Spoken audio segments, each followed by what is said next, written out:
So I started growing crops first in Windhoek in my backyard, small scale. And already when I saw that yield, it really evoked my interest, and then I thought maybe I should take it to farmlands. And coming to farmlands, because of the exposure and the research that I did, I realized that it's not something that you just jump into and cultivate big pieces of land at once.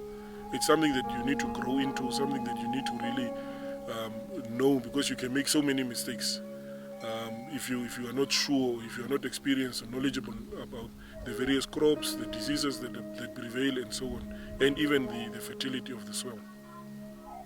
So as the resources permit, I managed to start a small greenhouse structures, which I will show you later on, which are more or less 10 by 10 cubicles, where I would grow a variety of crops, mainly for subsistence at the house and maybe even to sell. Gavasep now grows crops such as spinach, carrots, beetroot and herbs at a small portion of land near Rehoboth. He, however, notes that farmers in the Hartab region face many obstacles, including a lack of water for irrigation. Well, we even talking about myself and my experience, we are faced by an array of challenges. But the most important this far is access to potable water, enough irrigation. We have dreams, we have plans to expand, but we are not able to expand. We end up producing only under a hectare and a half, because we are not able to expand. Number one, because if you expand, you're not able to give your crops water. These areas, normally it's dry, so we only have water during the rainy season, and this is where we can capitalize. But otherwise, we need assistance with potable, especially with all this sun, maybe solar systems, other energy forms of access to water. He further notes that many farmers are confronted with pest problems and are unable to keep the infestation under control. Pest control has always been an issue, especially with many of the other leaf plants and so on.